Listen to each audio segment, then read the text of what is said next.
Can you all hear me? Hey.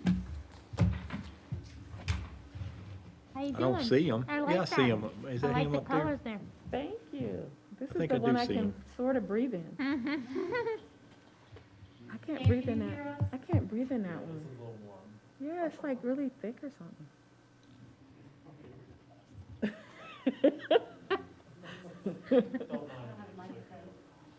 Dave, can you hear us? I can barely hear you if you're not talking into the microphone. Dave, can you hear me? I don't think the microphone's on. I really don't. I just turned them on to test. I can hear you Testing. fine, Mr. Mack. Dave, can you hear us Okay. now? I can hear you fine, Kelly. Feels bad.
the year?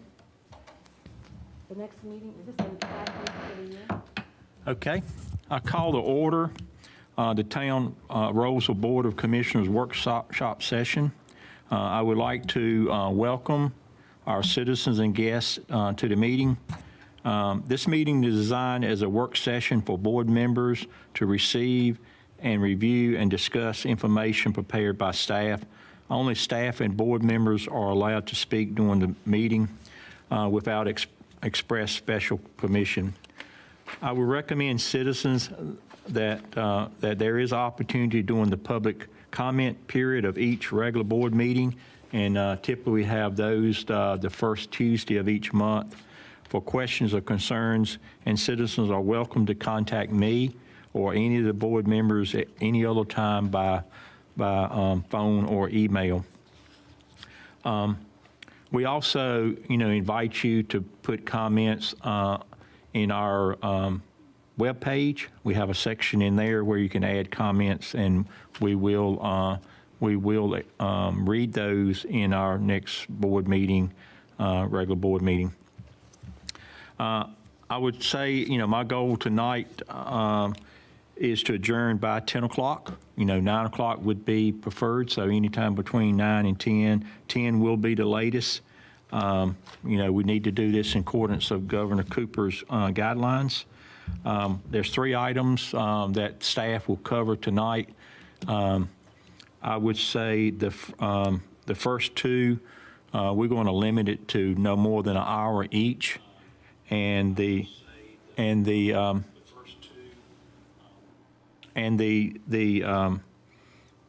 executive session, I think probably can get that done in 30 minutes. So that's sort of the time clock I'm going to put on those so we can kind of get out of here. I would recommend, the board to keep good notes in case we don't get the questions answered tonight, that we will have them, because I do want us, both items are pretty important, and I do want us to make sure all the board members, have their questions addressed before we make a final decision on these things. So be sure to have your questions jotted down in case we don't get those tonight. So with that, at this time, I will ask the town manager to proceed with the business at hand, and I'll turn it over to you. Good evening. Thanks for the introduction, Mayor. So yes, tonight we have the text amendment in which town staff will lead that. Also present will be somebody from our consulting firm observing, just in case we need them. And as you said, I'll kind of watch and check in about 45 minutes into this to see where you are, and we'll have a conversation then. And then the second item is our organizational assessment. Michelle Ferguson is next door, queued up and ready to go. So when we get to that, she'll do an in-person presentation of that. And as you said, we will then go into, I think it would hopefully be a short executive session, but we'll see. So with that, I'm going to turn it over to Danny. You're right. Thank you, Kelly.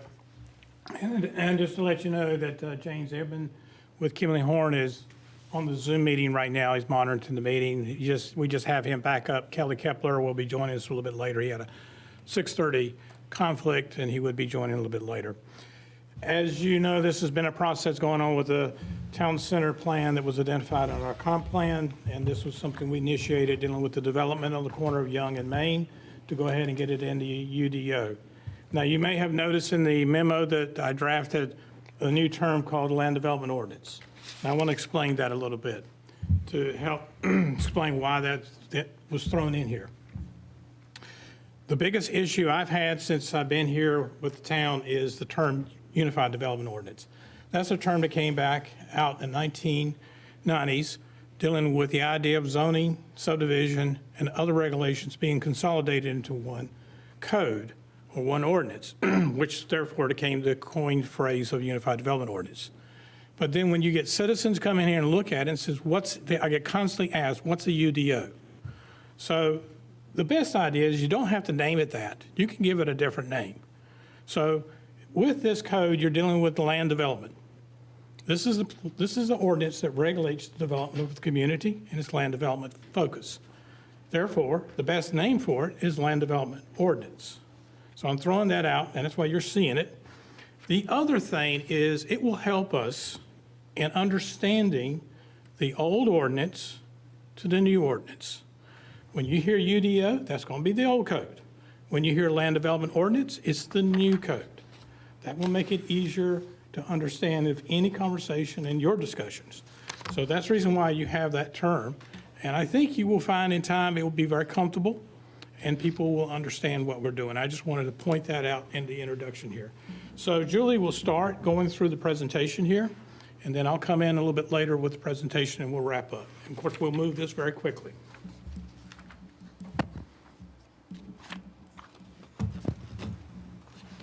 Good evening.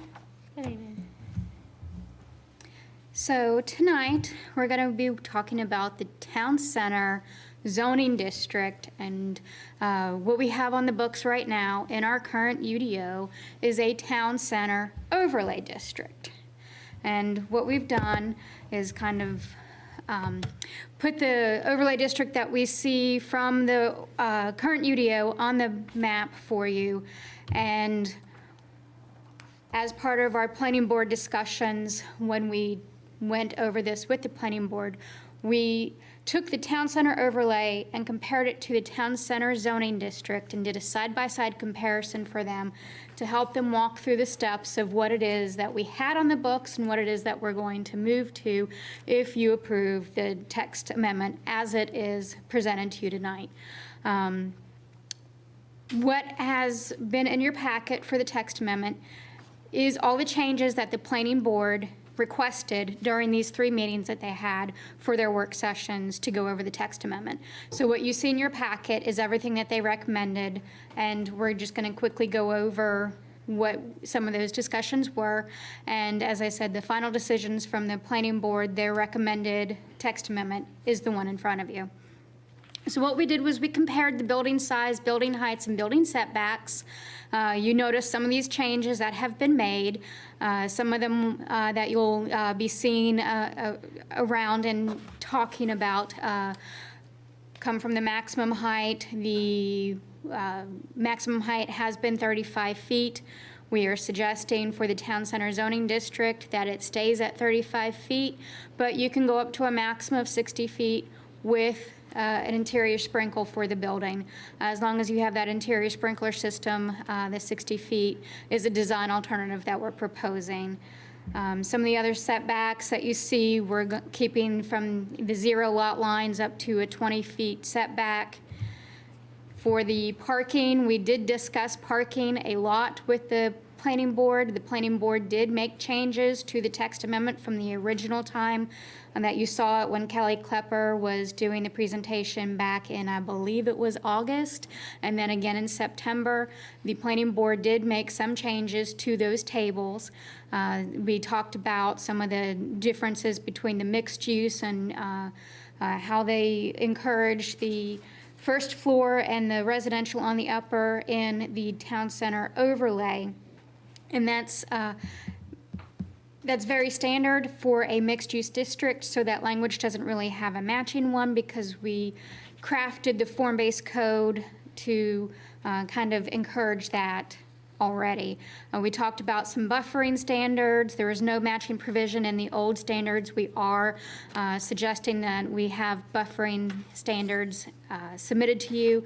We had no open space in the town center overlay. We have open space requirements in the text amendment before you. This chart kind of gets busy, but what we did was we went through and took all the design standards and put them side by side. So most of these did carry over, or they carried over with elements that match. I'm not going to read you the chart. You can read it yourself, but if you have things that you have questions on, we can talk about it. But most of everything was either matched, moved, or put in a different area, or it was not carried over because it's somewhere else in the ordinance in the current UDO already. So for some of the things that we wanted to call out, I know it's a 30-page text amendment, so reading through that can get a little tricky.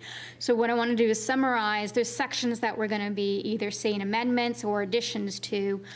So we amended section 2.1.2, which was already existing. We created a brand new section called the Mixed Use District for Town Center. We amended the table of permitted uses. We created a section for the town center standards. We created a new section under the masonry ordinance. We created a new section for town center parking requirements. We created a new section in Chapter 14 for the town center landscaping, buffering, and compatibility. And then we created a new section in Chapter 16, which is our definition section, to place all the definitions that we introduced in these new texts somewhere in the ordinance. So that is what you're seeing. So what we did for the text amendment, if you see an underlined text, that's what's being added. If you're seeing a whole section that's being added, I didn't go through and underline because it makes it a little bit hard to read. There's a little check mark at the top that says new addition, and that means everything in that section is new. So if it's called out with an underline, it means this is the new stuff you're going to see in the amended ordinance. I just wanted to explain that process on why we did it the way we did in the text amendment, so you can call out the changes. For the mixed-use district, we did a purpose and intent. We went through and explained why we are creating this zone and why we are moving away from the overlay and going into a straight zoning district. For the mixed-use district town center, since it is a new zoning district, we added it to the permitted uses table. So you see the zone on the far right, and the underlined X's are permitted by right uses. The underlined S's are special use permit, and the blank spaces are not allowed at this time in the town center district. So calling some of that out, because the chart is hard to read, what we added was we added churches and daycares from the planning board discussions, and we took out single-family dwellings. Single-family dwellings were listed with an asterisk, meaning that you could have single-family that was considered non-conforming if it was already existing and grandfathered in. What we did was we struck that from the chart to make it a little bit easier to read, and anything that's existing will be grandfathered in as part of our grandfathering clause, and the non-conformity clauses that are already in existence within the current UDO, rather than recreating the wheel for that. And we did add churches and daycares after discussion with the planning board. They felt those were uses that needed to be in the town center. So I went ahead and listed the rest of the uses as well. It's 3 pages of what you see in the chart, but sometimes a little bit easier to see it in a list format rather than all the blank spaces in between. So what we did for the town standards is the town center standards, this is a new section, so since it's all new, everything would have been underlined. We took that underlining out, so it's easier for the readability. As you go through, these standards are new. They do compare with some of the overlay district that was already there. That's where that comparison chart comes in handy on what was taken over and what was moved over. So the town standards call out some new things that the planning board wanted to add. One of those things is something that we had talked about in our joint public meetings and our joint work sessions back in October, and it was September and August, was the timing of the development. And we added a section on there for the timing of the residential based off of the commercial. So if you have a mixed-use development, you can only do so much residential until you finish the commercial, so that there's a dependency on getting that commercial in so that you can get the rest of the residential done. So that was one of the things the planning board felt that was important to add.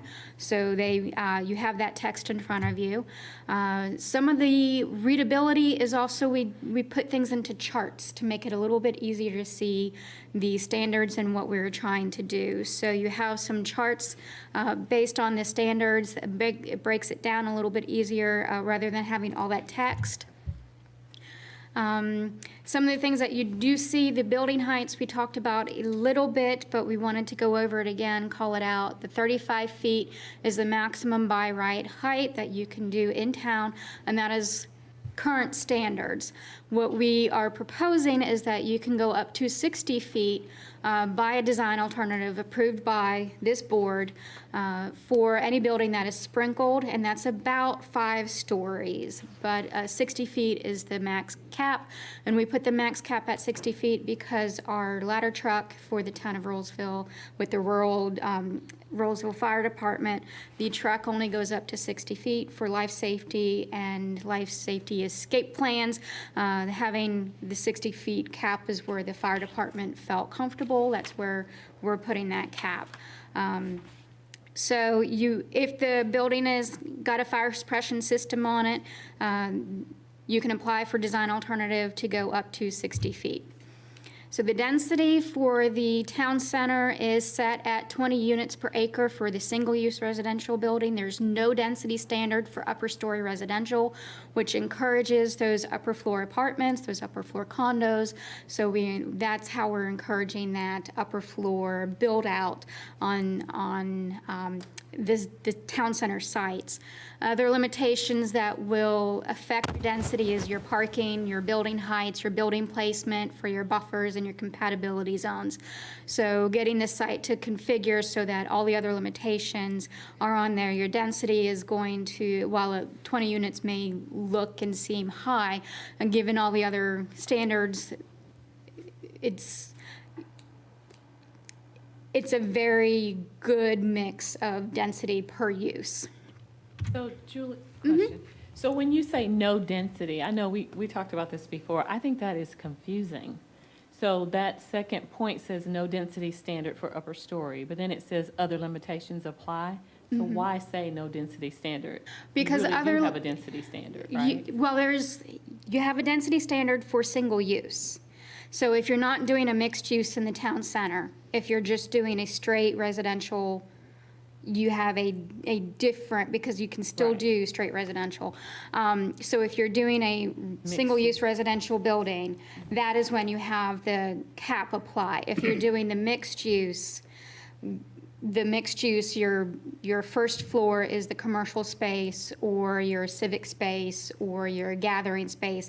And then the upper floors, whether you do 2 floors or 3 floors or 4 floors, we don't have a cap on that, minus the building cap at 60 feet. Right, that's what I'm So, saying. Yeah, that's a little. so the density, you can have one condo for a 10,000 square foot, or you can have 5 2,000 square foot condos.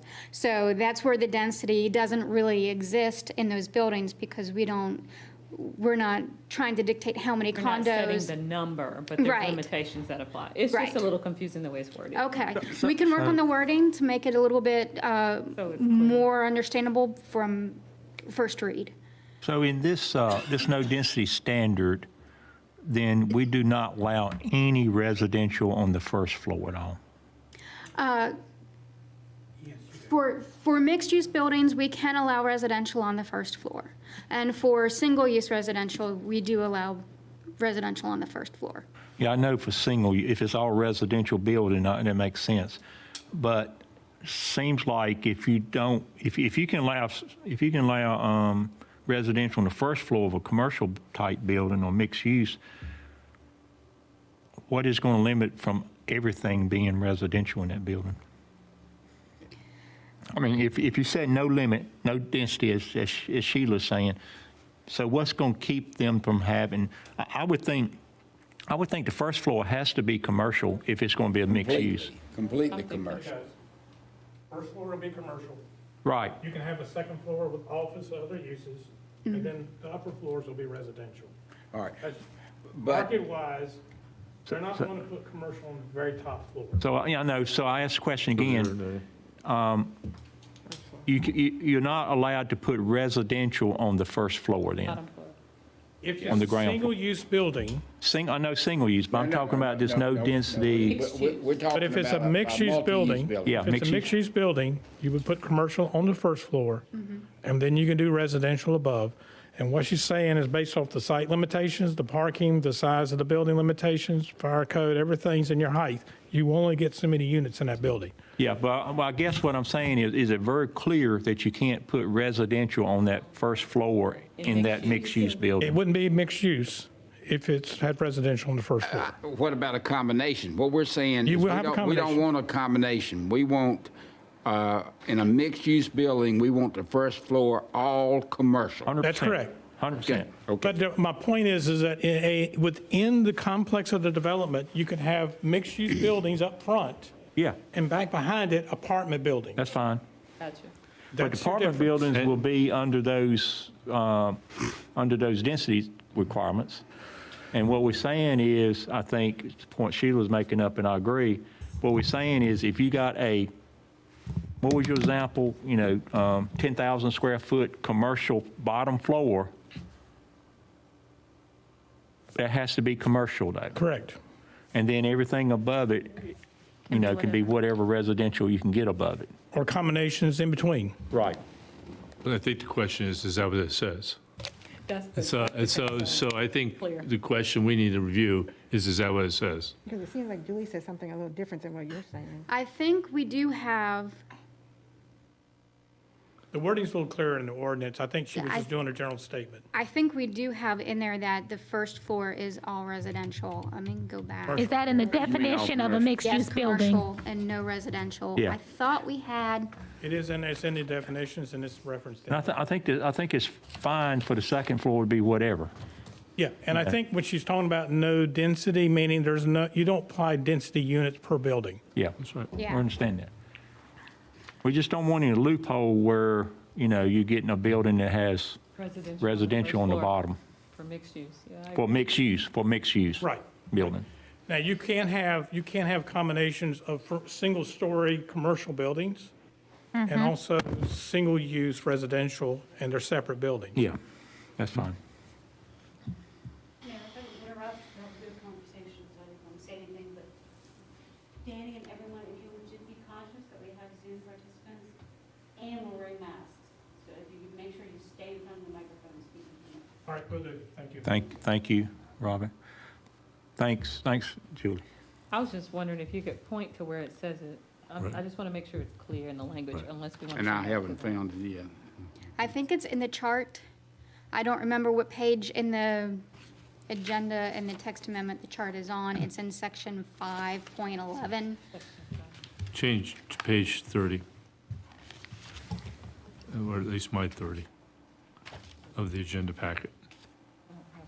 It's table 5.11, but I do not see it as clear as they're asking, Yeah. Julie and Danny. Okay. So I think we ought to make sure that we verify it's clear, We can make sure it's And- clear. such. Yeah, let's do that. Yep. That makes sure. Good comment, and we'll take care of that. Yeah. Thanks, Robbie, for, yeah. So yeah, does everybody have page 30 up? I think Julie's tracking.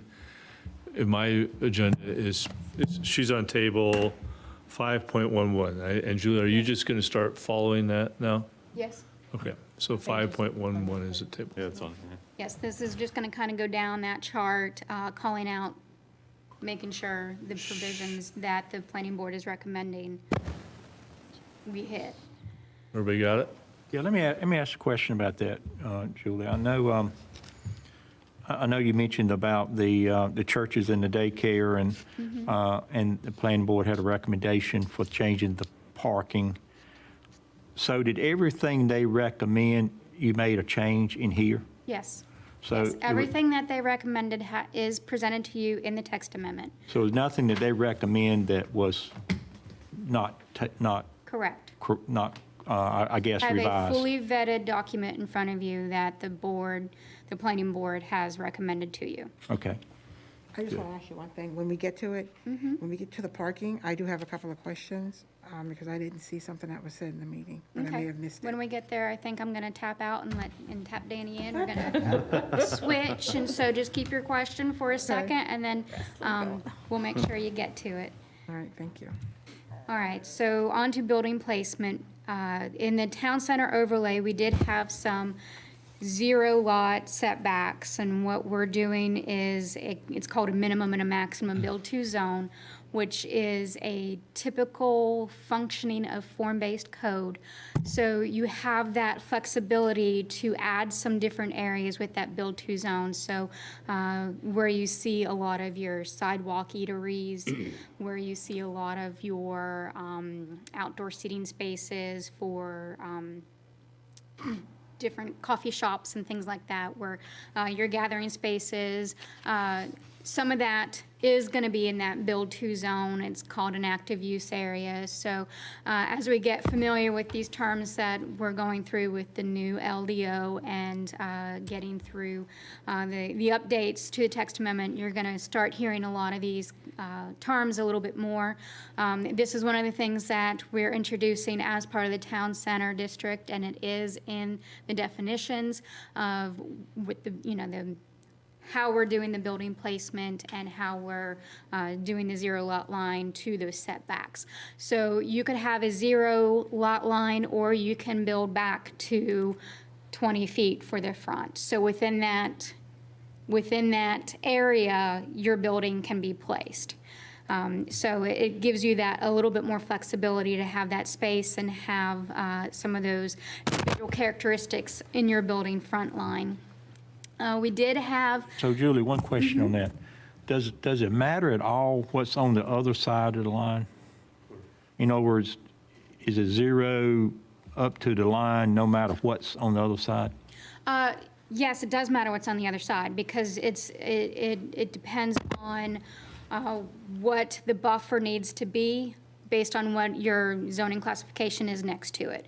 So if it's another town center district, you can do the zero. If it's another residential district, you have to do a compatibility buffer up to that point.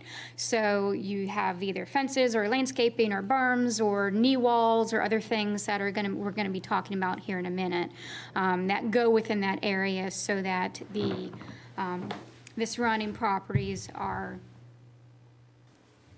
protected. So that rear lot line that you see, that side lot line you see, those are what's allowed, but with the other restrictions of either the compatibility zones or the use zones, they might not get that zero. So within the town center to town center, you can get that zero. If it's a town center to another zone, they might not be able to get that zero based on the other things that have to go into play with that site plan design. So what the planning board did talk about was that any encroachments to right-of-ways or to anything on different property lines, anything that you needed an encroachment for, we had to have written authorization from either the town, NCDOT, or the appropriate legal entity, which may have the ownership or the easement ownership. So if there needs to be an encroachment for like the footings, if you're doing a zero lot line or something like that, that you get written approval from the proper authority. If not, then you're not going to get that zero lot line. You're going to have to move it back by 2 feet or whatever. Whatever that design infraction needs to be, that's how the planning board suggested doing it, to make sure that those encroachments are taken care of, and we have express written approval from whoever it might need to be. So the lot standards, for a lot standard in the town center district, the minimum length is 50 feet. The minimum width is 25 feet, and the cover is 75 feet. Now, this is a maximum cover. We went over minimums and maximums, and the planning board landed on having a maximum of 75 feet. The reason why it's not 100% is because you have open space, you have right-of-ways, you have places to park, you have things like that. So the lot standards can go up to a 75% coverage. Julie, Sure? the zero lot lines bother me. Okay. And maybe it shouldn't. But if we have a zero setback, then one guy can build his building right on the line, the next guy can build his building right on the line, if it's the same use. So effectively, it could look like downtown Raleigh, buildings touching one another. Okay. It could. The other design factors do have, for the site design, there are other design factors that come into it. Like I said, with the compatibility areas, the lot buffers,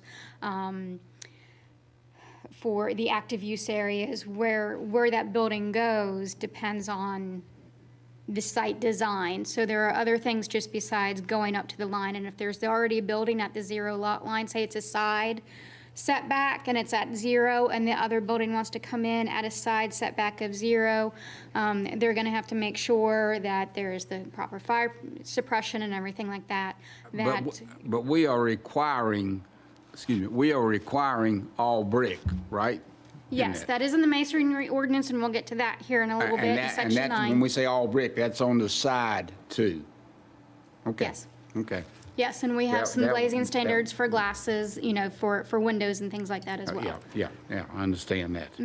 I was just going to say, to clarify, if it's within the development or within the zoning of that district, and you have a proposal to put 2 buildings and put a property line down it, or put it against 2 existing property lines within development that exist, your building code is going to dictate a fire separation, a fire rated wall. And that's what this allows. This is going to create you a downtown feel. Okay. But if you do not do that fire separation, you have to move it back 10 feet Okay. from the property line. That's under the fire code or the building code. Okay, then I'm okay. What's the fire separation? Excuse me? What is the fire separation? The state building code dealing with fire code, Right, but what's the measurement? Is there a number? if you do less than 10 feet, you have to meet fire rated materials. That's what I needed to hear. Thank you. You do less 10 feet for commercial buildings. Good question. All right, so this is a diagram of what it may look like, give you a little bit of visual of what a 50% minimum coverage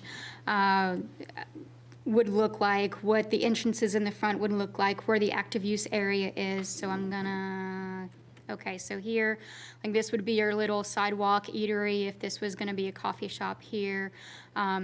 Your building frontage is here, your building width is not just this section, which is your frontage, but the building width is the whole thing, not just the cutout here. So this gives you, it gives you a little bit of a visual of what we're talking about when we're using some of these terms. For the architectural standards, we had the minimum transparency on the ground floor as 40%, the upper floors 35%. The maximum blank wall area is a 50 square foot blank wall. So the blank walls, you have to do some sort of design feature, either break it with windows or have the transparency. You can't just have long sections of blank walls with no visual break.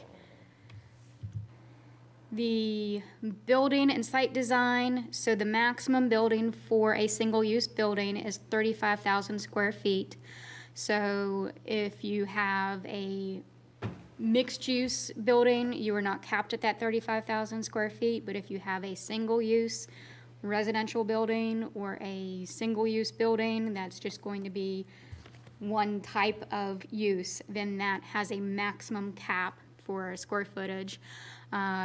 Again, we talked about adding in a clause where you had to have so much commercial before you could finish getting your residential permits. So you're allowed to have a maximum of 50 residential units permitted without the construction of at least 25% of the commercial component. If you don't have a commercial component of at least 25%, you don't get your building permits for the rest of it. So we cap you until you build that commercial. So that was what the planning board recommends. No size limits for mixed-use buildings, so that 35,000 square feet for the mixed-use building that doesn't have that cap. Drive-throughs are permitted, but only in the rear or side of the building. So if you had a coffee shop or a little deli shop that wanted to do, a little donut shop that wants to do a drive-through, it can't be on the front, it has to be on the rear and the side of the buildings. So That segues into street walls. If you have a rear or side drive-through, the street wall comes into play. You need to have something to break the pedestrian cycle, keep that traffic flow, and so we require street walls. We do have a break every 50 feet in the street wall. That way you can get pedestrians to the rest of the parking lot or through the town center development. That way you're not trying to pick up a stroller and put it over the wall, that you can go down the 50 feet and you can cut through as you need to. So there are breaks for pedestrians, so it's not just a straight wall, but you do have to protect the traffic and the pedestrians from that drive-through, so the street walls are required along parking areas, along that are fronting public streets, and they have a design element attached to them where they're brick, masonry, stone, wrought iron, or aluminum, and the wood and chain link fences are prohibited as a street wall. So is this street wall, is it part of the private property? Yes. Or is it part of the right-of-way, so it's a public street wall? So who owns I guess who owns the street wall? It'll be part of the separation between a pedestrian walkway and where the rest of the cars are going to be for the drive-through. So it's still part of the design element for the private property, but it protects the pedestrians and the cars in the drive-through lane.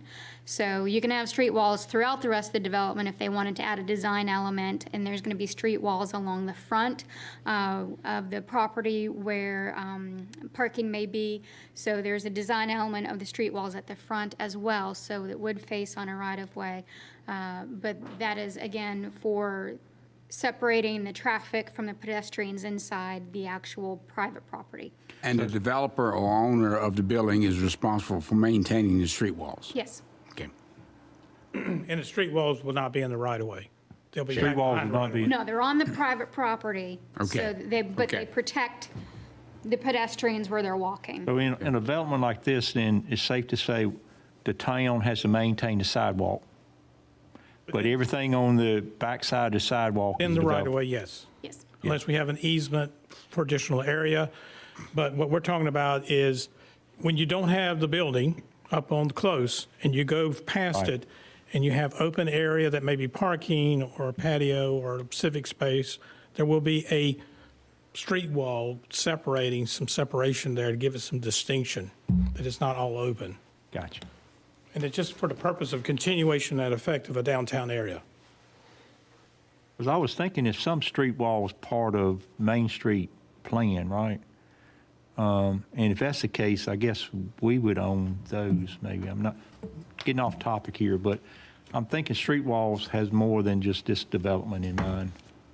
It was proposed as one of the elements that you took the survey on last week. Yeah, we'll take that offline. But in this case, in this town center, the street walls is maintained and owned by the developer. Yes.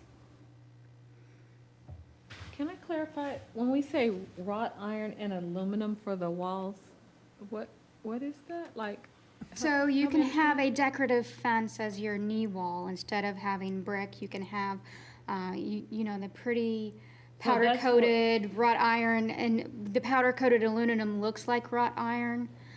So that's what we're meaning. It's the wrought iron or aluminum that looks like wrought iron for those, a knee wall. I'm sorry, I need to talk. A knee wall comes up to about, your knee.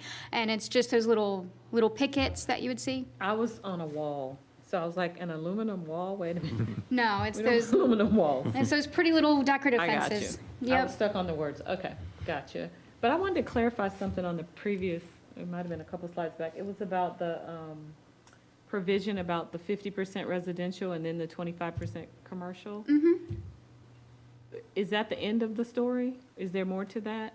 So 50% residential, then you have to come up with 25% commercial, then they can finish the residential and be done? Yes. Well, they can finish the residential. They still have to finish out the rest of the development. But they have a cap at 50% residential until they get at least 25% of the commercial. Right, but is there further provision? No, For the that is rest the of that rest. 75% That is commercial. where it stopped. That feels problematic to me. So, anyway, I just want to note that that Make a feels note, problematic. make a note of that. And it should be. Yeah, Uh, 'cause the whole goal is for it to be mixed. Yeah, yeah. And there is a sentence at the end of that that says the percentage may be modified as part of an approved development agreement. Okay. So it does have a formula, but then there's a ending sentence. Okay, as long as we're not. But I don't know if you just note that, if that works or not. All right, thank you. You're welcome. So moving on to the masonry ordinance, Jackie, this is where you had some questions. So the masonry ordinance, we have talked with the planning board. The planning board added some prohibitions. The painted brick is one that they added.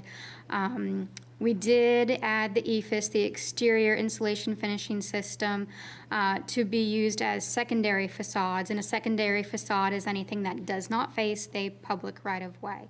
So if it's facing Main Street, it's a primary facade. If the building has the doors opening up to Main Street, and then a other side, like the back side, would be considered a secondary facade.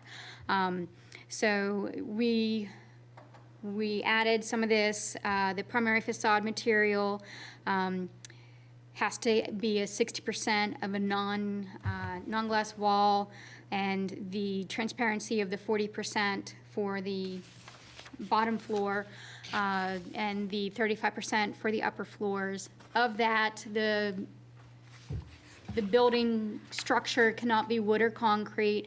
It can't have split or smooth-faced concrete, can't have painted brick, no vinyl siding, no wood or concrete shake siding. So the metal siding is only allowed up to a maximum of 5% of a non-glass wall surface as trims and accents.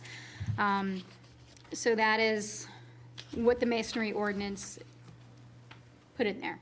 And the rest of the masonry ordinance was not repealed, it still applies. So the masonry ordinance for sections, I think it was 1 through 9.14.1 through 5 still apply to the town center as well, but this specifically applies to the town center, so they have the extra provision. I have a question about that, and I don't know if it would go with this masonry or not. The tops of the buildings, for a false parapet that somebody might put up to put cell antennas behind and stuff like that, do we have anything in there that covers that kind of stuff right now? Yeah, we have some provisions already for rooftop mechanical equipment. Okay. And so we do have provisions in there for that. It's not underneath the masonry ordinance. I Okay. think it's actually under the landscaping and buffering and our current,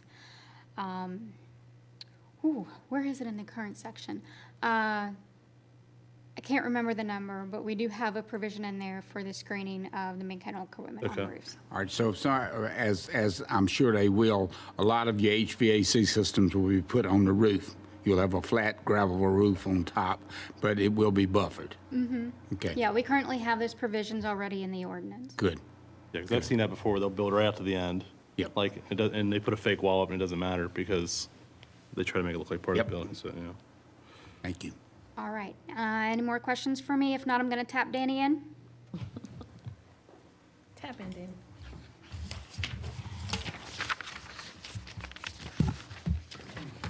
We're doing like pro wrestling, we're doing a tag team. But let me also point out about your question about screening and mechanicals. There's architectural standard review in this. and Okay. You will see that through your plan. So you'll see the facades, you can talk about mechanicals, we will address those Okay. questions. All right. of the Thank you. screen, But it is addressed. Danny, how y'all doing on time? I'm going to move in it very quickly because I know we're running behind. Y'all but run behind? Yes, because I see right now we're at 7:43, so I got to move this fast and give you a chance to ask questions. So let's talk about parking. As you know, when it was first presented to you in the joint session with the planning board and everything by them, you did raise questions about parking, about being sufficient enough and adequate enough. So as we went through with the planning board and discussed it with them, the conclusion was, we do agree with what you were saying, that it was a little bit low. Let's move it up just a little bit. So the recommendation of the planning board was for single-family residential, is to go from a maximum and a minimum and maximum, which was what was in the original proposal. But our minimum is going to be two spaces per dwelling unit for every residential, and they can go to 3 if they wish to. That's their option if they wish to do it. So if they have a 3-bedroom and they want to put some extra parking for that, assuming that they can do that. It's not going to prohibit it, except there is going to be a cap. We don't want to see a parking and take away from the ability of having more buildings into the site. On commercial, it was increased to 3 spaces per 1,000. That's more commercial parking than was first proposed, with a cap of 5 spaces per 1,000. So this is going to be more of a market-driven decision of the developer. They do need to make sure they have adequate parking, because if you don't have adequate parking, your customers are not going to show up. So remind me, we went from 1 to 2 and from 2 to 3? It was 1.25 for residential per unit, gone to 2, and I believe it was 2.5 commercial, now to 3. Okay. But that does include guest parking, it says. So Yes, for it will 2 include guest spaces, parking. that it does include guest. Now, will have the provisions here about shared parking and an analysis for that as well. Now, off-street parking, 5%. This would like be an example on Main Street. Going on Main Street, we can count 5% towards required parking. However, you cannot count on-street parking that is located further beyond. It's got to be within 500 feet of your facilities. Parking structures can be approved as part of a site plan by the town board. I don't know if we'll ever see parking structures, parking decks yet, but we did put a provision in there that it is possible when they feel like they need more parking and they want to put more intensity on the site, they can go up with a parking deck. It would actually be encouraged to go behind the buildings, to go into the interior of the property. There's a provision in here about shared parking. I'm not going to go into too much percentage. It is a very technically based thing, but it allows you to adjust and reduce by 15%. You have to have professional parking analysis prepared. It is part of the alternative design option that comes before you that was listed, and it will be a evidentiary hearing. And then you will have evidence to evaluate if the parking proposal with a reduction of up to 15% is adequate. This is typically found in these types of codes for mixed-use development. But it has to have a professional to do it. There has to be other things such as cross-access easements, if there's other properties involved, et cetera. And this would all be in arrangements to be in a formal legal instrument, and then it would be provided to us to share with you to present at that hearing. Now, as if they request it. They do not have to request that. Alternative parking plan. This is a little different. This is where they go in and do an in-depth analysis to say, based off the time of day, you will need this many parking spaces. Residential at night will need to be parking. But during the day, we're going to assumption that most cases, the analysis would be that they're going to be driving that vehicle away and the parking lot's going to be empty. That's the time the commercial can use it. When the commercial's closed, that's the time the residential can use it and various other uses, depending on whether it's a restaurant, whether it's an office, whether it's a dentist's office, whether it's a library, whether it's a civic space with different activity times. And in that analysis, they will identify, based off the use, how much parking is needed, how much the time of day will be utilized. And there is a methodology and standard, professional standard for that. You, again, will get that proposal as an evidentiary hearing request. And that's if you wish to do a reduction Danny, than the minimum. is there anywhere around here that you know right off the top of your head that uses the alternative parking plan? They are used in some of the surrounding communities in Wake County for mixed-use development, Raleigh. Is there any one that you can think of right off the top of your head specifically? I'd have to go back and look at specifically, but if you look at their codes, they have the provisions in there. Okay. I don't want to go name a project that has been done at this moment. I can do that if you wish us to do it. And the parking study would be done by our engineer? Actually, it'll be by their engineer, and then we can decide if we want to have an independent consultant review. Yes, we could, but they would do the study. I know, we're trying to get away from those. Because there's. Well, it's not like a traffic impact analysis. This is very cut and dry.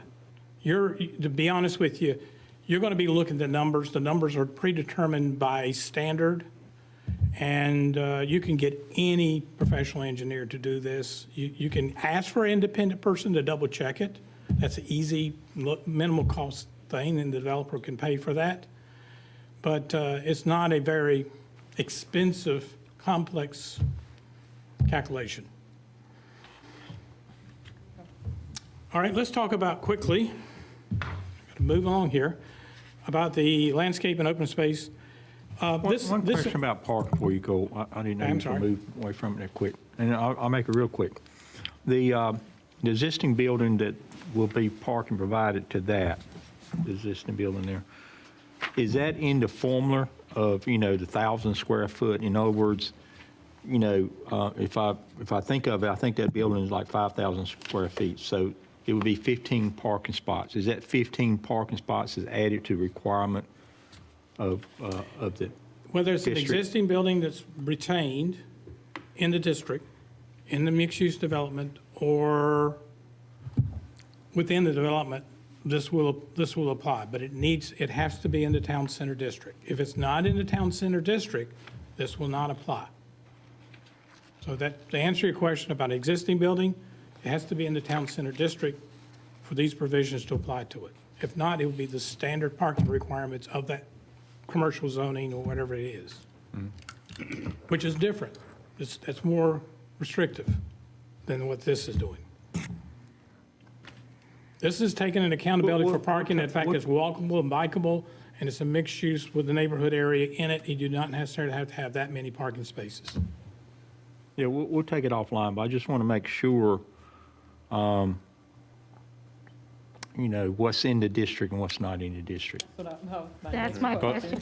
Just put it in. Well, again, that's when we go into the zoning question. And eventually, when we get to the full rewrite of the UDO, we'd like to see this district expanded to include surrounding properties, but it's not intended at this moment with the UDO today. Just focus on the town center. for now. Have we, Focus on the town center site and a few other properties, and then we're going from there.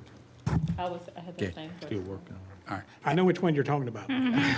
we have not physically designed or designated what is the town center district yet, have we? That's correct. That's coming Okay. up next after we get the Okay. consideration of this. I can't create it, propose it to you without having this ordinance in Okay, place. Okay. thank you. That's good enough. Thank you, Dan.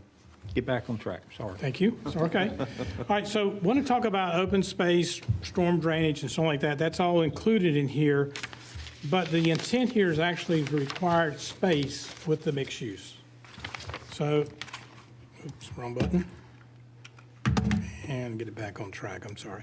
So in the open town center, mixed use and non-residential developments require 10% open space. Residential developments require 1 acre of open space for every 50 units. For residential development less than 50 units, and 10% of the total area be set aside as open space. This shall not apply to individual lots or residential developments that are not a subdivision. Developments greater than 10 acres required 1 medium open space and 1 1 medium and 1 small open space. And what that's doing is giving you the type of spaces to create there. And when you read the ordinance, you will see what's a small space by category, by a medium space. But these are your open space types called plazas, parking parks, squares, greens, linear parks, neighborhood parks. These are all the examples in there. In your text is the photographs and the text and the acreage and specifics of what constitutes them. And again, this is what you incorporate your civic space, your open areas, even some seating area, and even some small gathering spots within the development. So, and it's specified by the acreage. The other thing is, want to make sure we address buffering. Proposed in here, it was a clarification of buffering. Now, this is what we call the perimeter buffer to non-residential use adjacent to it, not within the town center. So if you've got property against property in the town center, you do not do the buffering. It is where the town center buffs non-mixed-use development. And it is 10 feet wide at the minimum. It is, requires 3 trees per 100 feet, and that number can be changed if you disagree with it, 40 shrubs per 100 feet, and includes some type of fence. That fence can be solid, that fence could be metal, it can't be wood or vinyl. Just like the street walls, it's the same standard, basically. It can be stone, et cetera. And that is to provide some separation of the adjoining uses from within. You can put openings in there if you needed to for pedestrian crossings, if they agree to cross access between properties. Like if, for example, you put a McDonald's side of a mixed-use development, you can have openings if both parties agree to allow some pedestrian crossings. This is that one I requested if we could do 4 trees at least in that 100-foot. And we can do that. If that's Okay. the consensus of the board to propose for us to move, when we move forward to go to 4, we Right. can do that. Okay. The only thing you want to be concerned about placement of trees is the type you have, the spread of them, and maturity. Right. And this does not apply on the street front. This applies to on the the edge. perimeter properties. Okay. So yes, if you want to put them closer together, we could. Okay. If you want 4 per 100, we can do that. Okay. We want 4. I'm just asking. Also one- need to be taken in consideration what type of trees in the root system, because I've That's seen correct. many That's what I'm- root systems mess up sidewalks and walls. Yeah. That's what I'm trying to figure out the 4, though. Just the reasoning behind the 4, because I remember the conversation. with the Just because planner. we're losing so many trees in Rolesville. Oh, okay. Had to put Well, some on. and Commissioner Wilson's correct. You do need to pay attention to the species Right. and type to pick the right ones for the right space you have to work Right. So with. kill each other, so you have to space them out. Now, let's talk about compatibility. Now, as you come to the non-mixed-use districts, which are commercial and residential predominantly, you want to transition, you want compatibility and stepping up. So what you have in here spelled out in the graphics is summarizing what the text says. You have an area, the first 10 feet is called Area A. That's what I just showed you, was that 10-foot separation with a fence and et cetera. Then you have an Area B. So that means that the buildings cannot be within 20 feet of that perimeter property line. Okay? In that Area B, you can do seating, you can make it a walkway, you can make it a pedestrian access, which is all defined in there. You can use it as a dining area, you can do the enclosed porches, but it's basically an outdoor space, outdoor dining. Then you have the building. Within 30 feet, which is 50 feet from the property line, within the next 30 feet, Area A. Area A says you can't go above 3 stories with that 30 feet. You need a step. If you wish to go above the 4th and 5th floor, you got to step your building back a little bit. So you don't have this big solid wall casting shade and also kind of step the building back. That's what this does. This is standard for mixed-use developments with adjacent uses with other communities, and even in Wake County. So then you will go into the last section 16, which is definitions and terminologies. Julie's already introduced the things such as blank walls and so on like that, and that's what this will do. It will cover blank walls, building placement, frontages, building percentages. What she showed you is in the definition, street walls, and the transparency area of the building to make sure we get glass, not solid walls in accommodation. That's in Article 16. So in summary, for you, and wrap it up, and then we can ask you any more questions. You have your building heights in this ordinance, dealing with height, which we already covered. You have your buffers, dealing with fences, trees, and shrubs on 10-foot buffers, perimeter. You have your open space requirements, multiple types to get open space inside, so it's an active, usable space, not just all buildings and parking lots. There's active use areas, in that you have place for outside seating, for dining, and now with our COVID, this has been very valuable to allow restaurants to operate outside seating areas. You have your compatibility standards that I just talked about, where it's transitions and design standards for the appropriateness with the building. And of course, you have your parking, providing a range of required parking spaces. That's the summary of what you have in your text amendment to create this form-based code to create as a true downtown town center development. And then just to wrap this up, briefly, this is consistent with the comprehensive plan. I'm not going to try to read all this. It's in your summary to mine, but it is encourages the vertical and horizontal mixed use, apply form-based code elements, and ensure quality construction and design standards that meet the 5 stated goals that's in there listed in my memo. So next is, when you're ready, is just to schedule a public hearing. Suggested here is for January 5th. And then after you adopt this, we will be moving forward with a text zoning map amendment for designation of the town center district. We will not repeal the town overlay district for properties that are not going into the TC. That will remain for those existing properties surrounding. But the properties in the town center district will be removed from the town center overlay, plus rezone all the properties, what they are now, which is a mix of zoning classification, to one unified zoning classification that will create one standard for this type of development. And that's all I have, and if you've got any more I questions. have a quick question for you, and I may have missed it in the meeting. So currently, do we have it as 50% residential and 25% commercial? The what now? I sort of may have missed this in the planning board meeting, but I didn't catch it until Sheila had mentioned it. So where it says the 50% of residential units, 25% commercial, in regards to the timing of the development, is that what it states currently?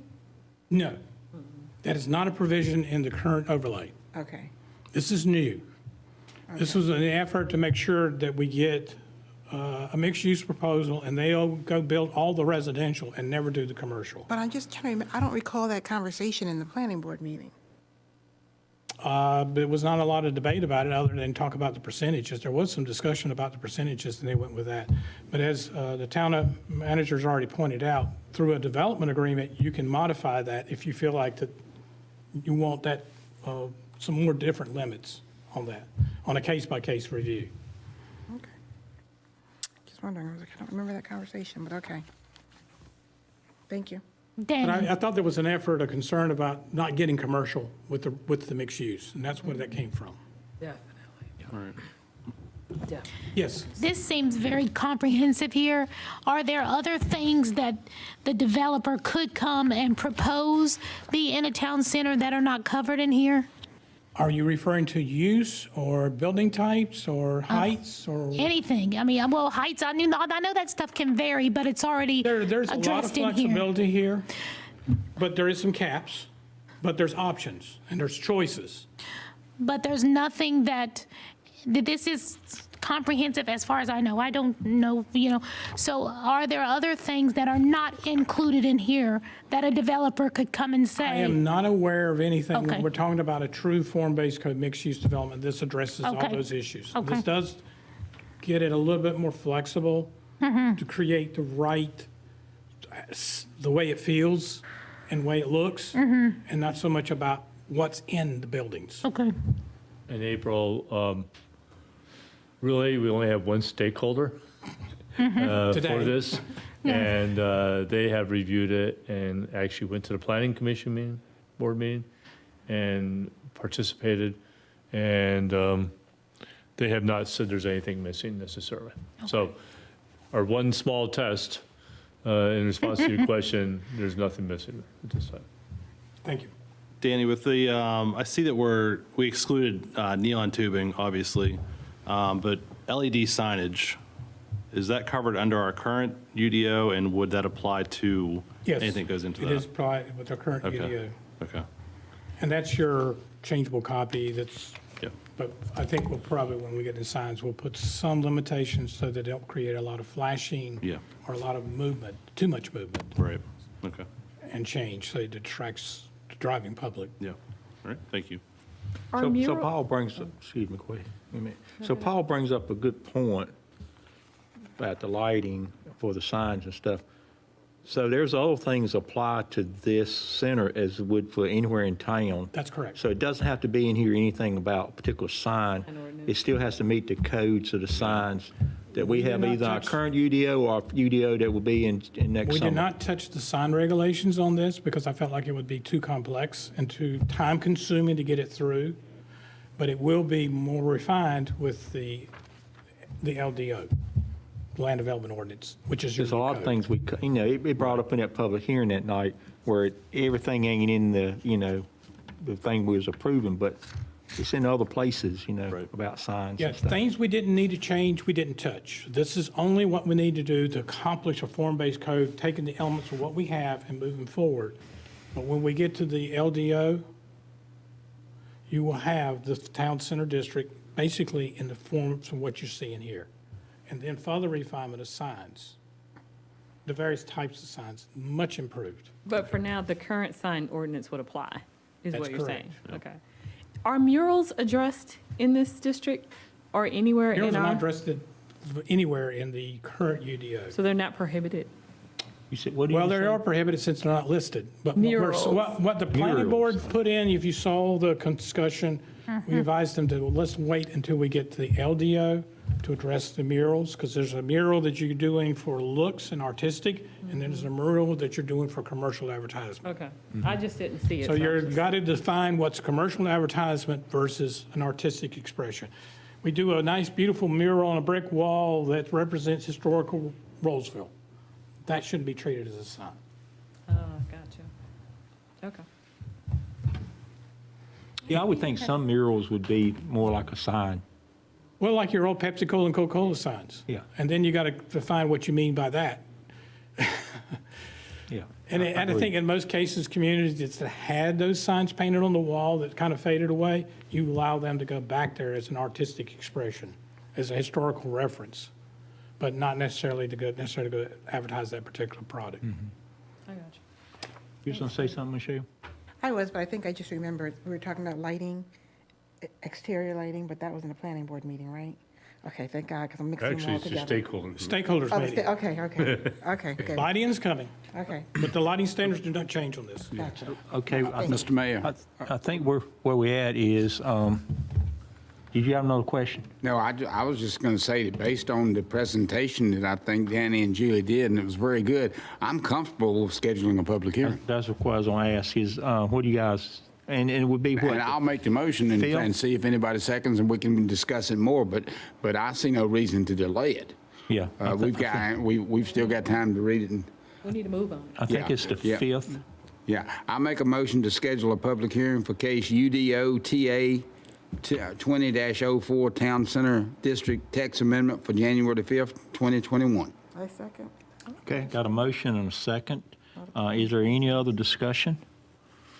If not, all in favor say aye. Aye. No oppose? Good, that passes. Thank you, good job. I would say, Cheryl, I guess you was at the planning board meeting. Pass on to them, I read the minutes from their meeting and stuff. Looks like they really worked hard on this. So pass on to them, if you would, our appreciation for what they did and how they made recommendations and got it better.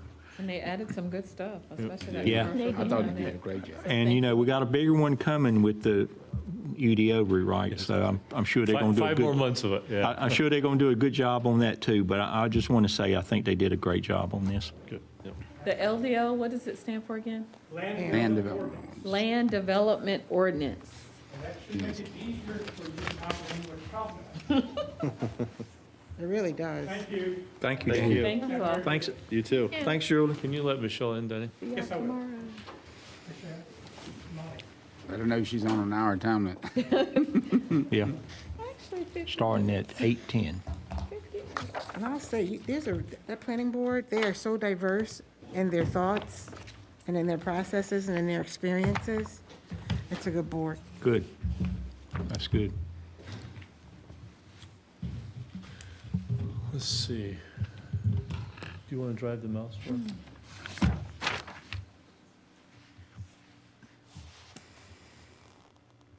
Want me to? Or the chair. Move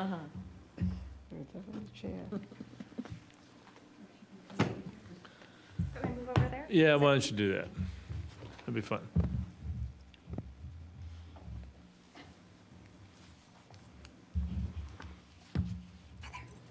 How are you?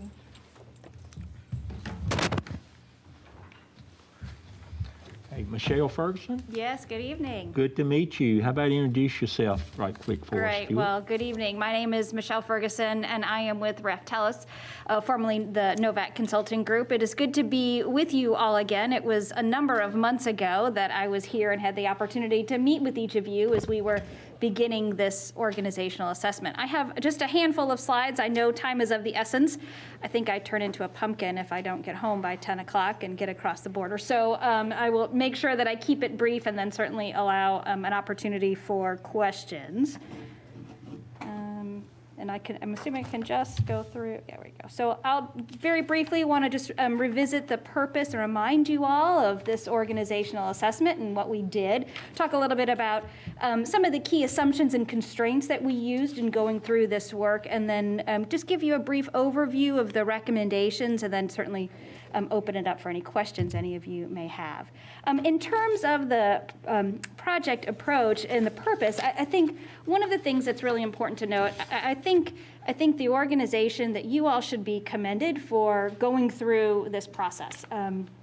Our firm works with local governments across the country, many of which are fast-growing communities just like Rolesville. And one of the issues that we often see in fast-growing communities is that they bring us as consultants in because they've grown so fast, they haven't been able to keep up with the demands that they have within their communities. And one of the things they often feel they were remiss at is spending time actually planning for expansion, additional services, and making sure that the organization is appropriately staffed and structured and resourced to meet the growing demands in a growing community. And I think this effort is really a great example of how an organization can effectively plan and be more strategic about how it wants to invest its resources. And so the approach that we use really was to take a look at the resources within the town today, really evaluate what the structures are that are in place and that are necessary given projected future growth and demand. I'm sure as you experience on a daily basis, the requests for additional services don't stop. And we don't anticipate that to happen over time. And then look at really where those opportunities are for potential future growth, as well as where there are opportunities for improved efficiency and effectiveness. So we did that in terms of our approach, and I have with me on the phone, I believe, my colleague Mark Olson, who was one of our team members that was part of the interview process that we went through.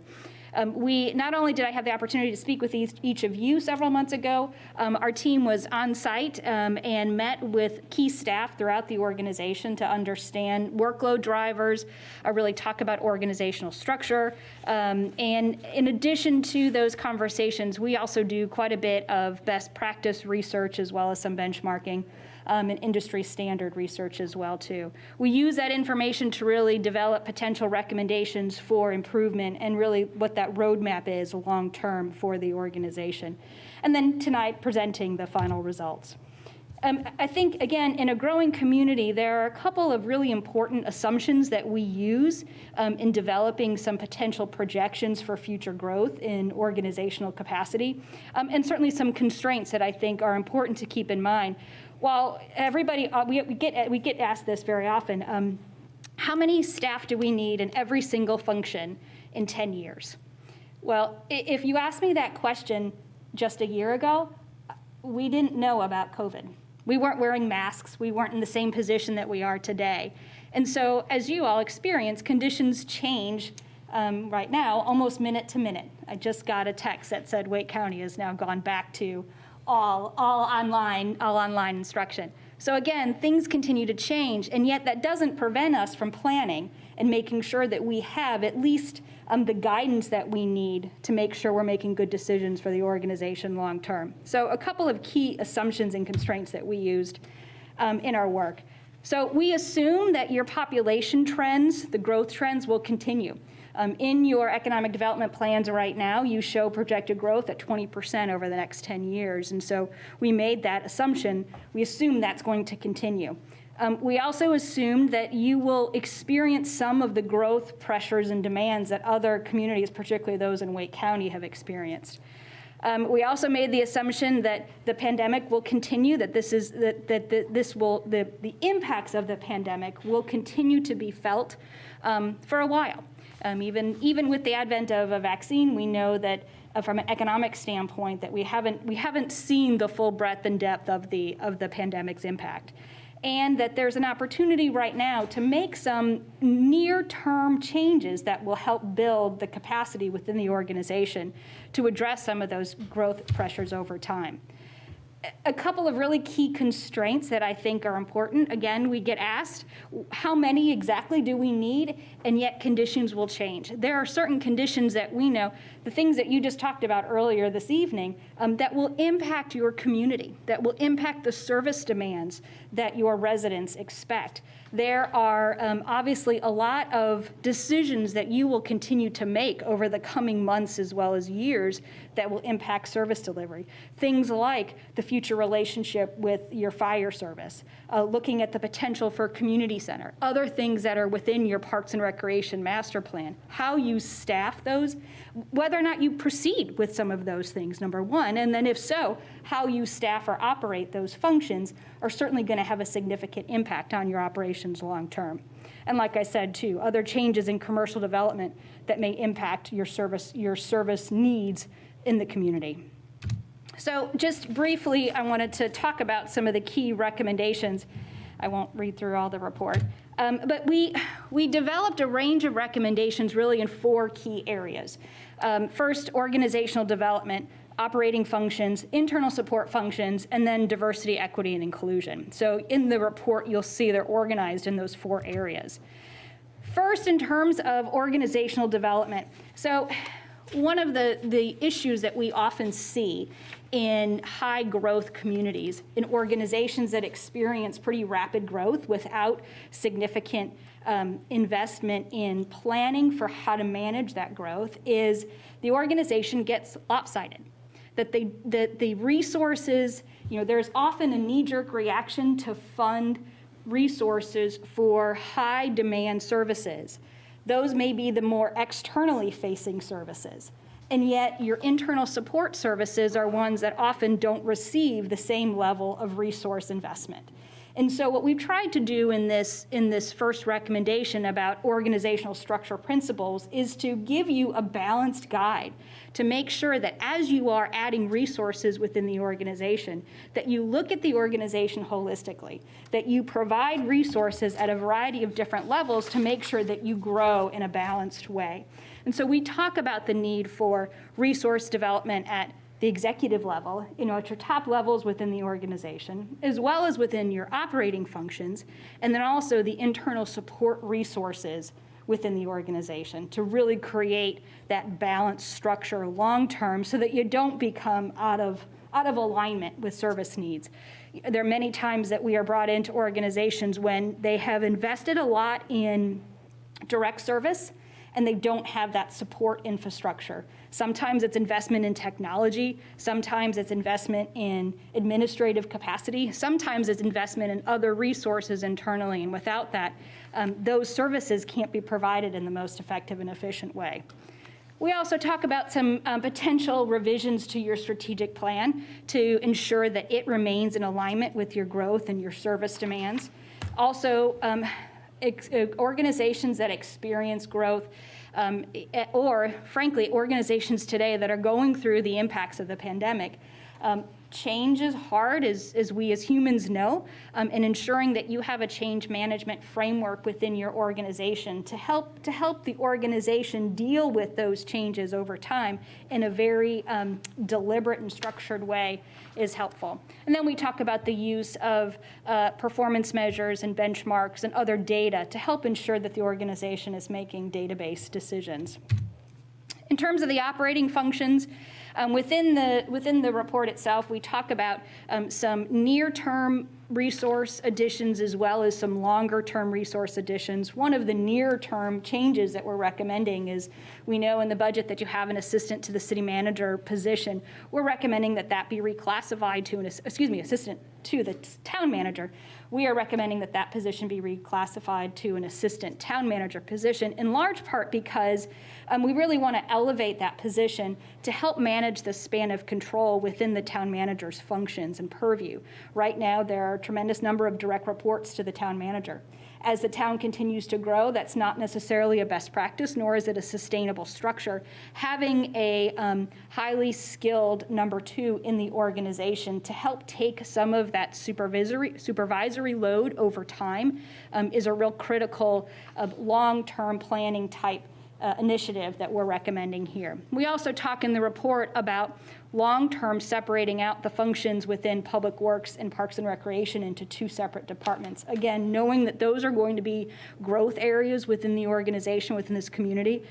The demands for Parks and Recreation services are not going to stop, and your infrastructure needs are not going to stop. And so those become very specialized skills over time that have their own internal support needs as well. And so again, preparing for that longer term. Not all of these things are going to happen overnight, but knowing what your long-term plan is can help begin to financially and sustainably grow those areas. In terms of the operating, I mentioned, making sure that you are investing appropriately, not just in your human resources, but also in your infrastructure needs. And so we have some recommendations in there about work planning as it relates to your public works functions as well as your infrastructure needs, and really ensuring that you have, again, the data necessary to make those long-term financial plans for maintaining your infrastructure. On internal support, I was talking about the operating functions. Now on the internal support functions, I think one of the key recommendations here is, again, as your organization grows, a significant portion of your budget is allocated to people, and making sure that you have the dedicated internal resources to support your workforce. One of your most important assets is critical. And so we recommend the creation of an HR director level position.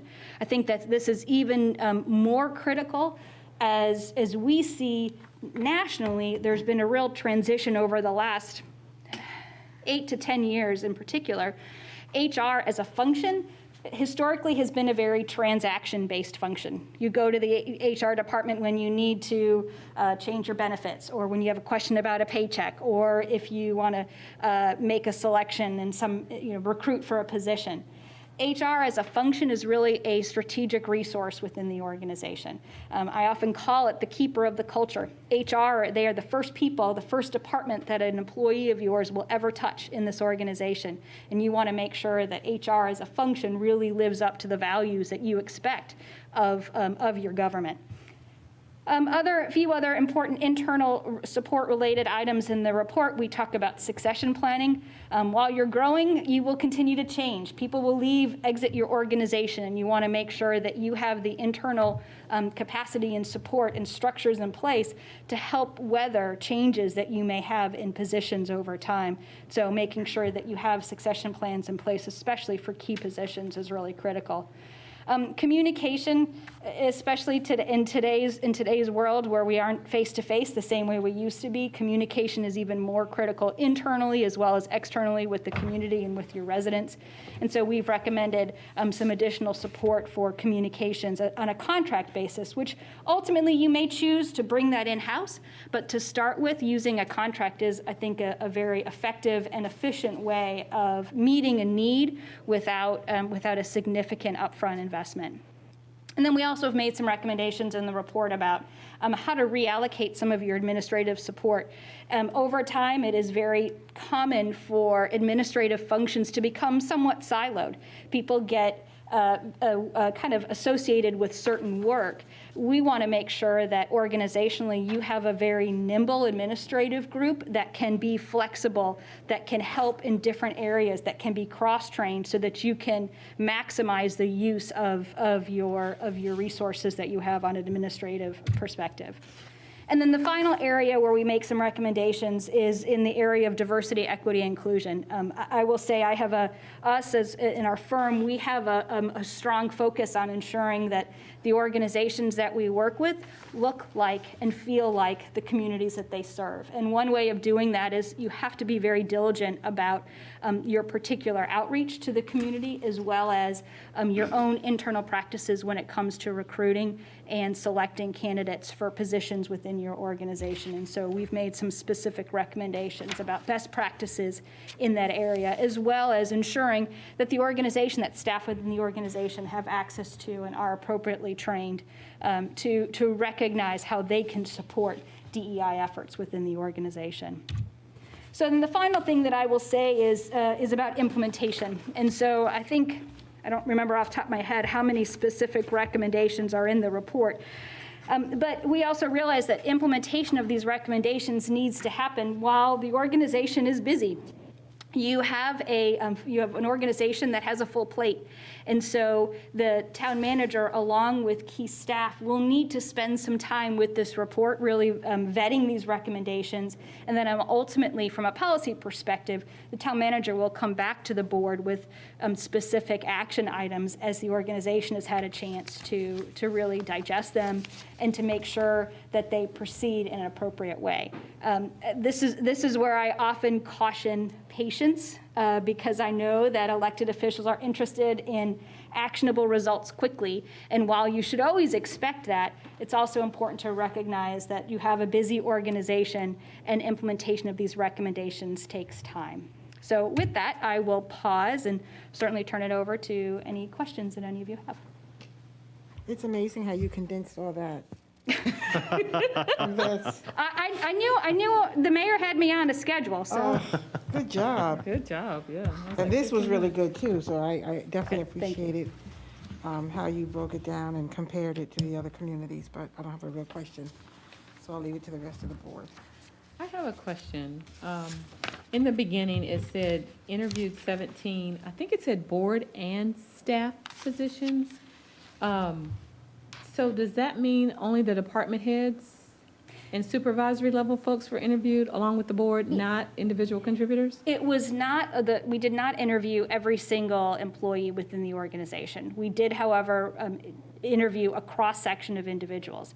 The police department was not part of this study in detail, and so we did, other than the chief, we didn't interview anyone within the police department. So Got you, but that some kinda- employees throughout other, okay. Correct. I just wanted to clarify Correct. that, especially from a diversity perspective. Thank you. correct. Yeah, there was a pretty good gathering of Cross-section line of- employees. Okay, too. good. And we think that's important because their perspective is, they are the direct service providers. And so Exactly. understanding, their perspective on what's working in the organization and where they see opportunities for improvement, we believe is critical. Gotcha. And then one other question I wrote down was, why wouldn't like an admin pool that you've proposed report to someone like an HR director or a town manager or assistant town manager versus I think the recommendation was the finance director? I think, Help me understand that.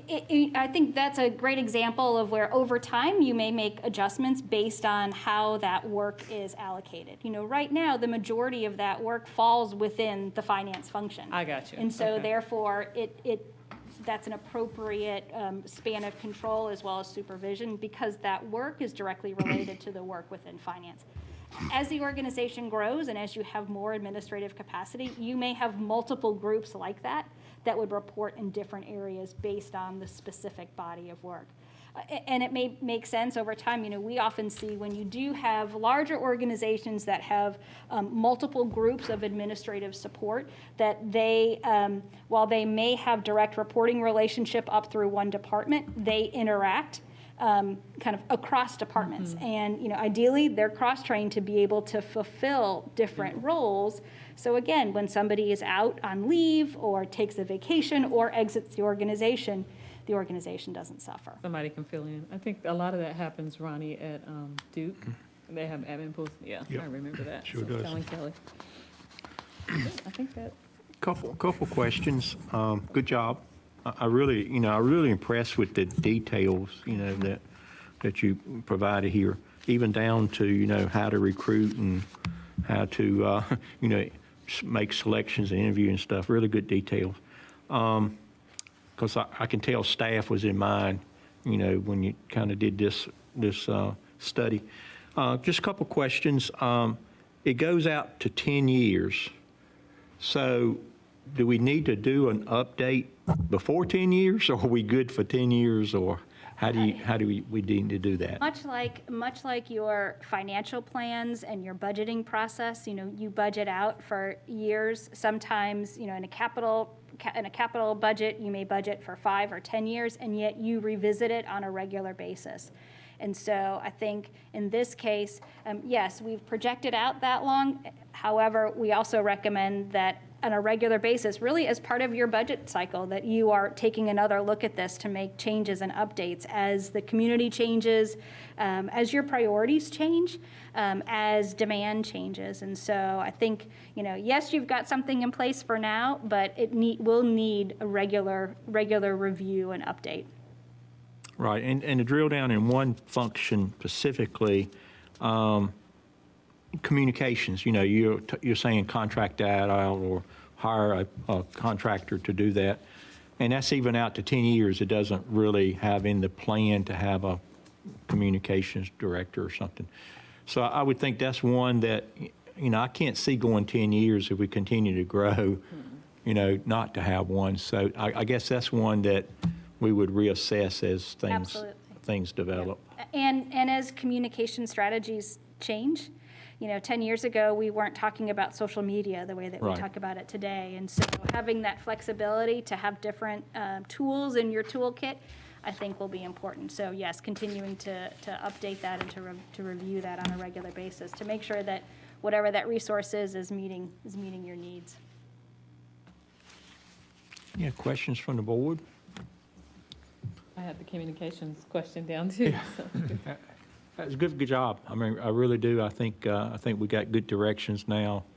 We got a budget process coming up in just a few months, so you know we can start thinking about that. And I take it. I think I asked Kelly on the phone yesterday or something.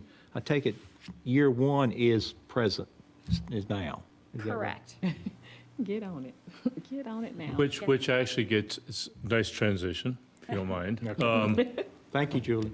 So, I mean, not Julie, Michelle.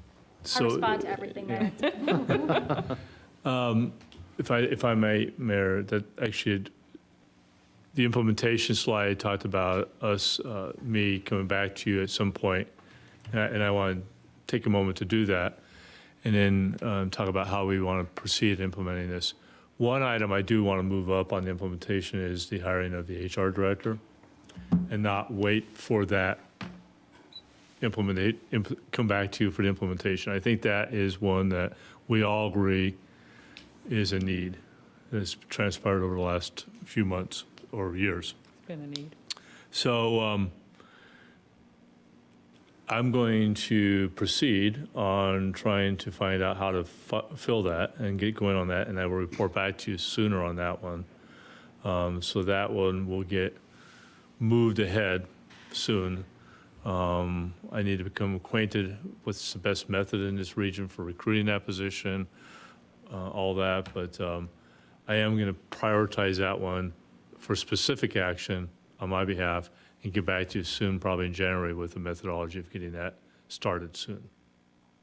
And that's the planning director. No, that is the HR director. HR director, okay. I think that's important, and I think this study, I think I've been harping on this study, having this study for probably 3 or 4 years now, because it does give you a comprehensive view of kind of what your needs are and where kind of the gaps are in your organization. And I agree that the HR director role is critical because of all of the stuff that happens or has happened.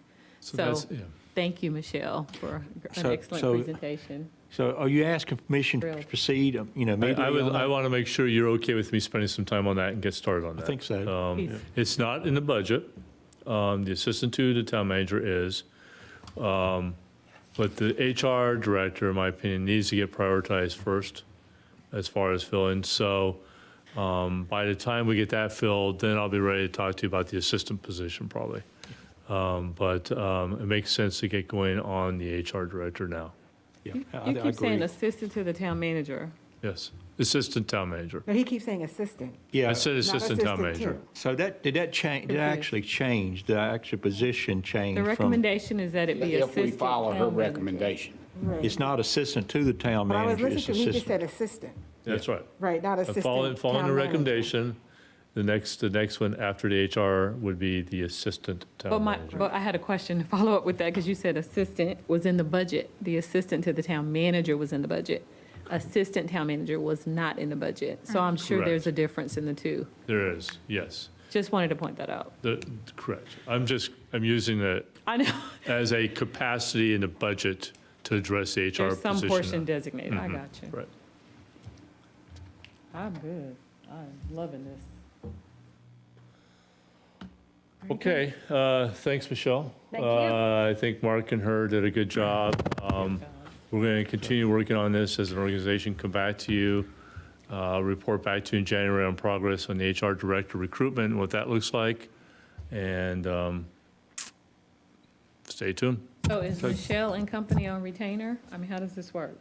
He knows my phone number. He knows I live Assist you, or? It may be that communications Don't go far, Michelle. part-time. Kelly knows we never charge for phone calls, and Oh. so it's. Thank you. Great negotiation, you guys. Keep on going. See what else we can get. Keep on going. Awesome. No, but And you did that. in all seriousness, we do believe that we pride ourselves on becoming trusted advisors to the communities that we serve. And so it is important for us to stay connected with those whom we have the opportunity to work with, because it makes sure that we have done a good job in our work. And we also consider ourselves an available resource to help as people move through implementation. You know, All I of could have that missed in- it. Did you do any communities around here, any municipalities in Wake County? In terms of similar work, we've worked with, I've worked with the city of Raleigh, I've worked with Wake County, and we did some benchmarking for this study with a number of the communities here within Wake County. Cool. All right, thank you. And you came in and presented all of this in less than 25 minutes. That's what I'm saying, That's right? like phenomenal. Very good. Thank you all Thank very you. much. Thank you, Michelle. Appreciate that. Happy In the- holidays. In the spirit of the season, I would say let's kind of wrap this up and put a bow on it. My understanding now is you're going to move on with the HR director pretty quickly. Second step would be the assistant to the manager, or assistant manager. Assistant I will do a report out to you on how I implement this, Yeah. but that would follow the HR. yes. But also you have replacements to do in two departments, right? The police department That's right. and the planning department. So that's a lot of hires, coming up, key hires coming up really quick. That's why the HR director is pretty important. I felt On top some of of that. everything else. What's that vibe going Yes. That's the first step, huh? Yes. Because they are not really on here. They're just replacements, but they are Right. important to make Right. sure we. And with that being said, let me tell you that, and it's fine for open session. So back to one of those, Mr. Johnson, Danny has given us notice of his retirement date. He's filed his paperwork. So his final day is April 1st of 2021. Knowing, to his credit, Danny has been talking to me about this for a few months. And so I've had the opportunity to work on the process. And since it is a critical position and quite a bit in motion right now in that realm, that is one I would like to get started on immediately as far as filling. So I did have the opportunity to talk to two recruitment firms about their process. I think this one deserves a recruitment firm to help us. I just don't have the time and place in North Carolina to do a proper recruitment. I think it'd be good to have somebody behind us with credibility in that realm. And so I am going to enter into an agreement with Triangle J Council of Governments. They have a strong recruitment relationship within the area. And they have agreed to partner with Mr. Ben, let me get it right here.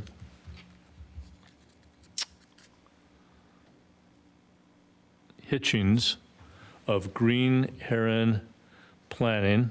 Mr. Hitchings was most recently the planning director for Chapel Hill, and then prior to that, the planning director of Morrisville.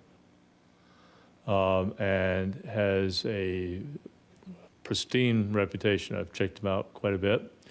And so the process would be that that group, TJ Cog and Mr. Hitchings, would essentially help us put together recruitment material, put together the effort, and then also reach out to people about this opening, and then help us get to a group of finalists and help us through the interview process for that position. If we move on this and they are prepared to act and get this posted in January, it'd be my hope then that we would have somebody in here very shortly, really close to before Danny leaves, so there'd be a moment of transition, and Danny would stay during that transition to help insist on that transition if we got somebody in before April 1st. But the goal would be there would be a moment, at least, a time here, Danny would be here to help with the transition, but it would be essentially seamless. There would be one planning director and then the other. There would not be a gap, because we know that we have a lot of work between now and July 1st to do. So that is the plan. I'm prepared to do that. Their proposal's in the $10,000 to $11,000 range to help us do that. I think it's reasonable, and prepared to go with that effort. So if you have nothing, questions on that, I'm ready to go on that like this week and get them started, so. All right. Does that wrap up the organizational discussion? It does. And that was a great job. I appreciate. I think probably we owe Sheila some gratitude. I think for pushing this direction a little bit of doing the organizational thing, and I think it's really paid off. And thanks. And I believe we got a good direction for the future. And we're going to grow. And I think the staff's going to grow. And I believe this is a good direction on that. So. That's really good. Before we go into executive sessions, anything the board wants to, anything anybody got to share or need to share real quick? I do. Okay. So I had asked several questions, probably a couple meetings ago now, about R3. And there seemed to be, for me, some confusion around R3. And part of it is because we moved away from the PUD, right? And in doing that shift, I think when we move to R3, there's some, to me, low-hanging fruit that maybe we have not dealt with. So I propose that we have a work session on that to really get some clarity around that R3 and to see if there's some gaps that we're missing going forward, because I do think there's going to be developers coming forward that want to develop that in those zones. And we need to be clear about what we're getting and what we want based on what we've said. And right now, I think there's a gap there. And I mean, I've reached out to other board members. I feel like there's probably a consensus that there's some gaps for different folks in different areas. Yeah, I agree. I think we've had some discussion around there. Yeah. Do you feel like we can get that a work session, second meeting, and make the second meeting in January a work session? Yeah, I think, let's see how that's stacking up on a few items, but we may want to start at 6, that meeting, just so we can accommodate that. But that's it. We do already have a couple of good work session topics, but that'll be one that we could add. And if there's a commitment to start early, that we could definitely do that, I think. Let's try to do that. That would be January the what? 19th. Huh? January 19th. And that would be the Tuesday after Martin Luther King's holiday, I think. So is that an issue with anybody being out of town, anything like that? Or? Not during COVID. Okay. Okay. We'll make sure. And I shouldn't speak for the rest of the board. I just wanted to. No, I think we've had some discussions around there, so I agree. It seems like there's a lot of questions on a lot of Might things. do I may have Julie call everybody and kind of talk through what it is on your mind so that we can kind of cipher through that before in advance and make sure we understand it a little bit more. So we walk in a meeting, we have the ability to address and talk about it a little bit further, so, Yeah, okay. sounds good. The only other thing I have, Mayor, if you don't mind, is I do want you, we talked about, and you identified as a board, we do probably need a session in the next couple months on the LDO and the CTP, Comprehensive Transportation Plan.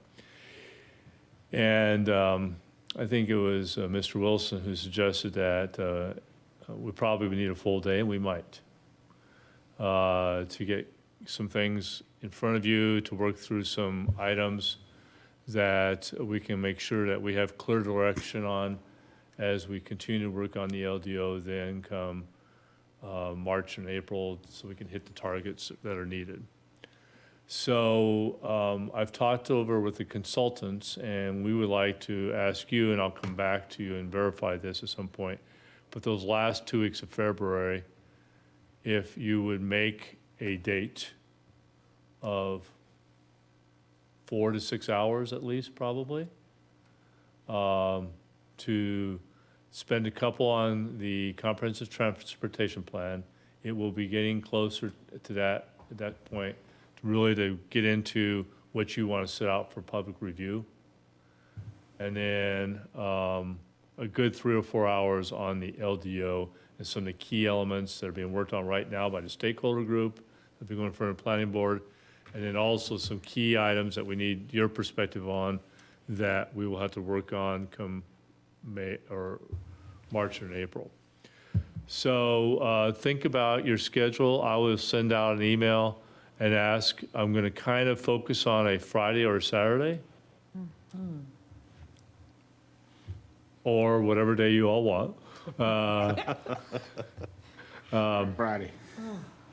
I'll take a Friday or a Saturday versus 7 o'clock in the morning. Early in the morning is always good.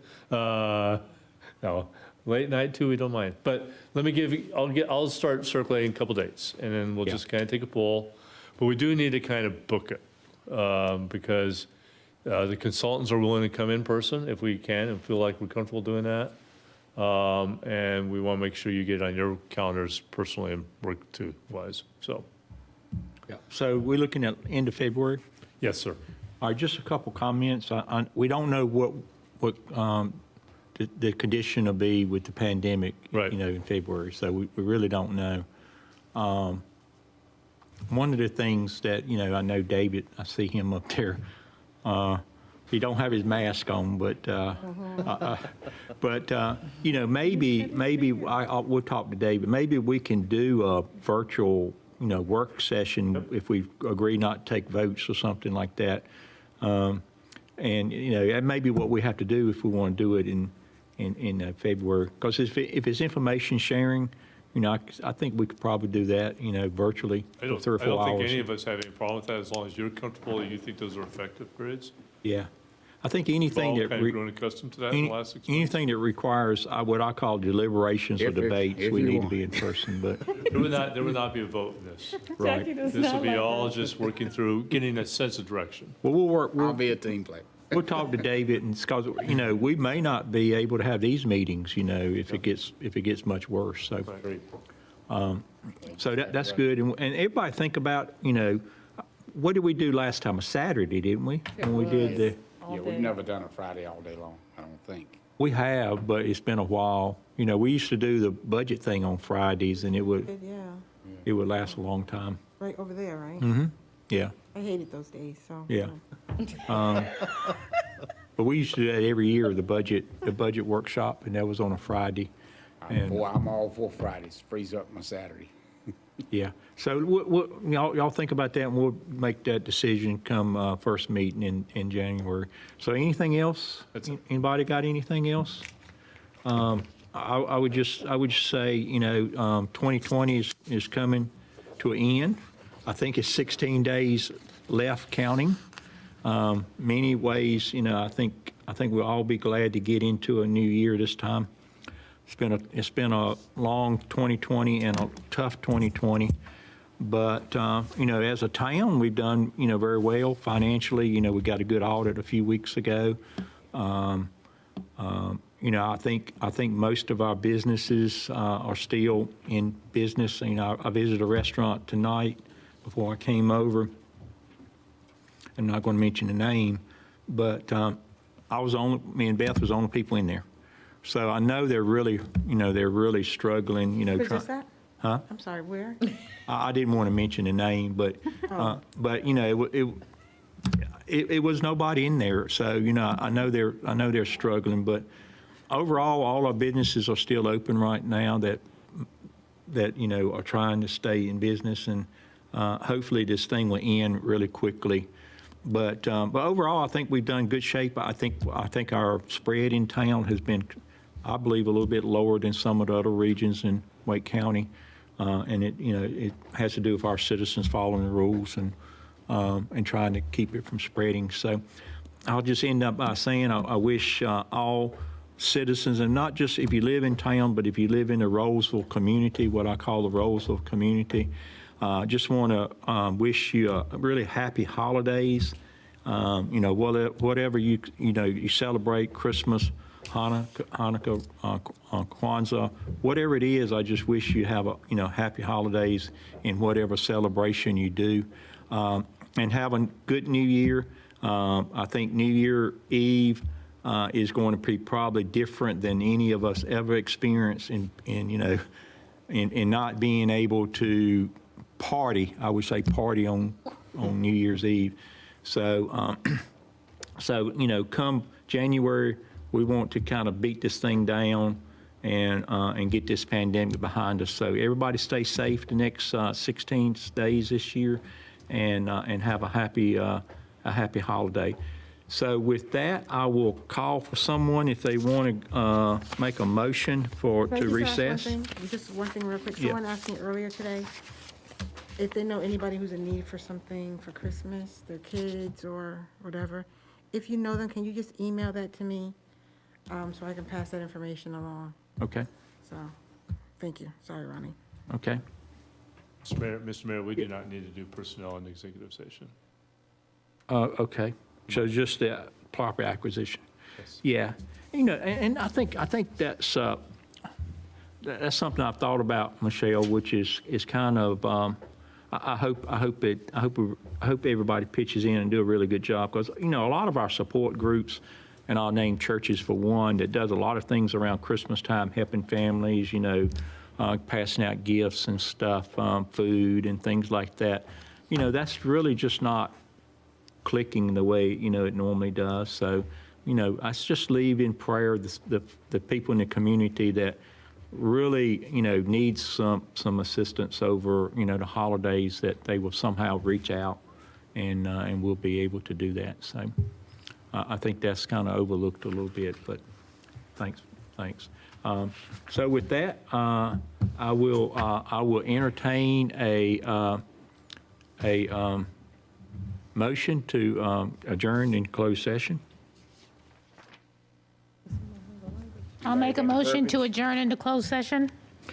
Yeah, Pursuant of, yeah, it's in the, oh, and just leave off the second part. Just Okay. stop before you get to Ann. okay, pursuant of NCGS 143-318.11A5, property acquisition. Okay, got a motion, is that a second? Second. Got a motion, second, any more discussion? All in favor say aye. Aye. Okay, we will be recessed into closed session, and with that, we'll take a 5-minute, real quick 5-minute, and